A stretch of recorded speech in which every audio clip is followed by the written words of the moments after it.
Welcome to another episode of What Happened This Week. And this is basically a recap of some happenings.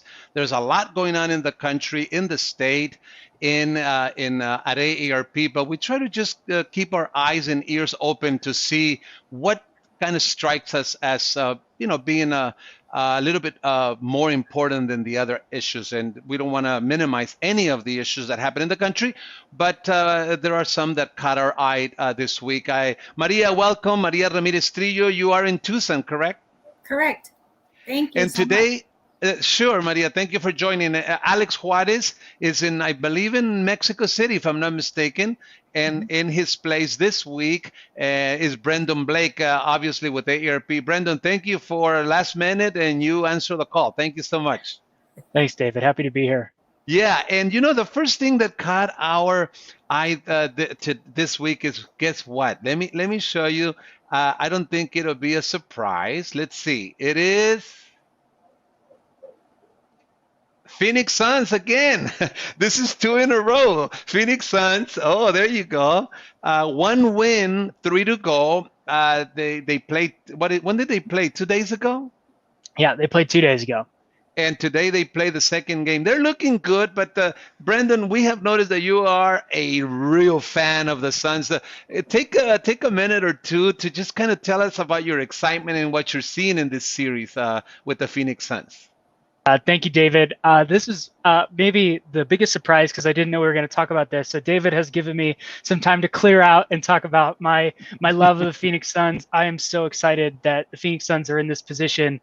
I think that this team is incredible. Their chemistry is great. They're so well balanced. The only thing that they really need is a backup big, especially with the unfortunate injury for Dario Saric, who has a torn ACL and is out for the rest of the year and probably all of next year. But it's something that I think that's so exciting for the city. It's something that the broadcasters continue to talk about, and everybody on podcasts. And I listen to probably listen to 5 or 6 Suns podcasts specifically. They all talk about how loud the arena is and how great the fans are. Early on in the playoffs, we were having some issues with fans, throwing stuff at players. We haven't had that in Phoenix. We've just been an incredibly great fan base that has just been really loud at every single game, supporting this team, and as we should, because this team is great. And you can try to diminish all you want about, whether we played teams that were injured or not, but the Suns have gone through their own injuries, especially throughout the history of this organization. It's been a big thing, the injuries. I've noticed even throughout the playoff. I've seen other teams, even the Lakers and everybody, but it's part of the game. I mean, it's very intense playoff. So you think they're for real, huh, Brendan? We are T-minus 2 hours and 57 minutes till tip off, and I am ready. So I'm ready. How are you living this excitement, Maria? Are you getting into it some? A little bit, yeah. Yeah. And just to see Brendan, I mean, he's so excited. It's like, okay. I mean, there are 10 staff at AARP, and this guy is always infusing us with his excitement. It is very, very contagious. So, and let me just highlight a couple of things. What is the player, one of our stars, not Paul, but the Booker, right? Yeah. We have learned that his mother is Mexican, right? Yes. And yes, you know what I learned today? I learned that the guy who set the floor, you know how when they have playoffs, they have new floor and they have new designs, etc. He's an immigrant from Jalisco, Mexico. Really? So that's a great news too for our state. We have a large Mexican American population here, and it's something to celebrate as well. Booker's mother, being Mexican, and then do you know the car he drives? Yes, Devin Booker embraces his Mexican heritage on social media quite often. Yeah, he's got these low riders, right? Yeah. You haven't seen that, Maria? No. It is. I'll send you a picture, Maria. Yeah, it is. It is. I mean, it is. I'm very excited about the city and the whole state. I think we have a very positive thing that this has brought to the whole city. We all feel good about it. The fans are crazy in the arena, outside. I mean, it's just so crazy. We can go on and on, but we have a couple more points to touch. And let me just say real brief.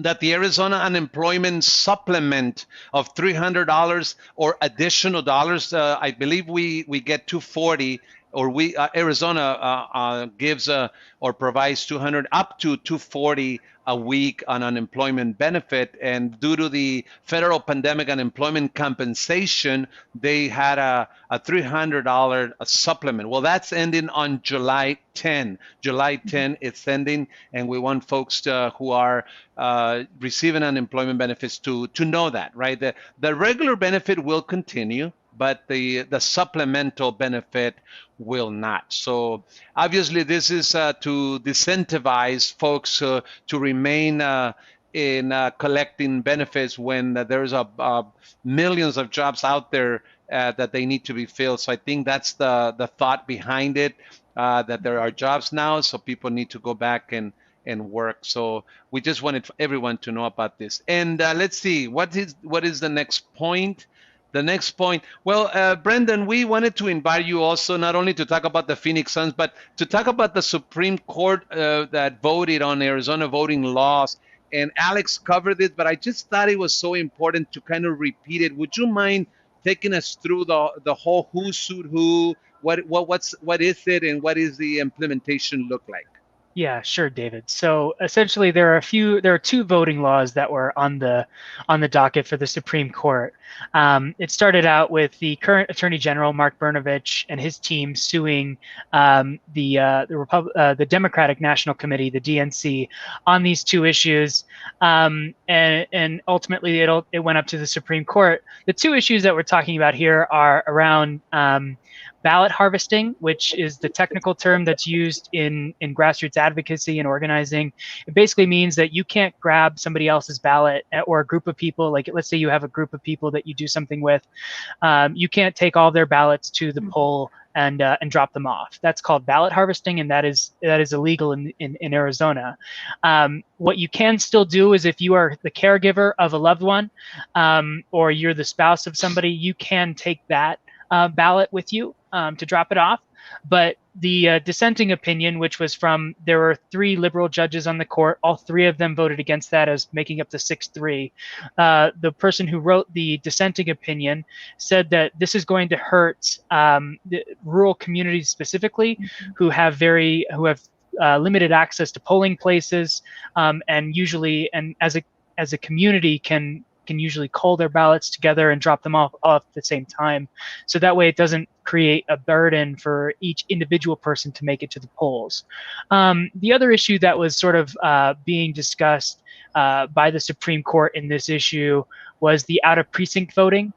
Mm-hmm. Essentially, and this doesn't apply to Maricopa County, but if you live in a particular precinct, this law requires you to vote in that precinct. Mm-hmm. I actually believe that the point about that one of the judge on the dissenting opinion made was that you've got people who vote out of precinct and they get their ballot thrown out and they don't know that they've had their ballot thrown out. She mentioned that in 2012 that there's about 35,000 ballots that were thrown out for this particular reason of out of precinct voting, and about a third of those happened to be in Arizona. So it's certainly something that the DNC argued for throughout the case. But it's important to know that if you live in a county where precinct voting matters, that you need to vote in your precinct, and that's going to be the law of the land for the foreseeable future. Yeah, so the opposing argument was that this would limit some people from voting, right? I think that was the essence of it. Yes, and the thing that the 3 judges on the conservative side of the bench said is that that only matters to a certain point. They argued that because some of these only will impact 1% of the population or something like that, that it shouldn't deter the. If your goal as a state to have secure elections, that has certainly been a talking point, then you can make decisions like this. Now, if we were talking that this would disenfranchise 20% of minority voters, that would be different, is at least what his written testimony would have implied. But if it's only going to impact a small percentage of the population, then they may not go with this. Then they went with this decision instead. Perfect. Well, those are the 3 points. Anything else for the good of the order? Maria, at all? David, I Yeah. wanted to just mention real quick. I heard that Adrian Fontes is going to be running for Secretary of State. So I wanted to see what Brendan had to say about that. Yeah, I'm sure you're aware, right, Brendan? And not only him, but the races are already going, right? For what is it, 2022, correct? Yeah, the 2022 election season is already underway, and the Secretary of State race in particular is going to be a hotly contested one on both sides of the aisle. Secretary of State is going to be contested by Mark Fincham and Michelle Ugenti-Rita on the Republican side of things, who are sort of the headliners for that. And on the Democratic side, Adrian Fontes, who obviously was the Maricopa County recorder a few years ago, will be going up against Reginald Boulding, who is the minority leader of the Democratic Party in the House this year. So certainly some high-profile names in the Secretary of State race. Never a dull moment, right, in politics. Thank you so much, Maria, for joining. Thank you, Brendan. I think we hit all the points, and it was a very, very motivating show, especially with the Suns playing tonight. So let's get ready for the game, right? Right, I'm ready. All right, see you next week. Thank you for joining, and we ask you to please share the word about the show, share it with friends, and we'll be back next week with another episode of What Happened This Week. Take care.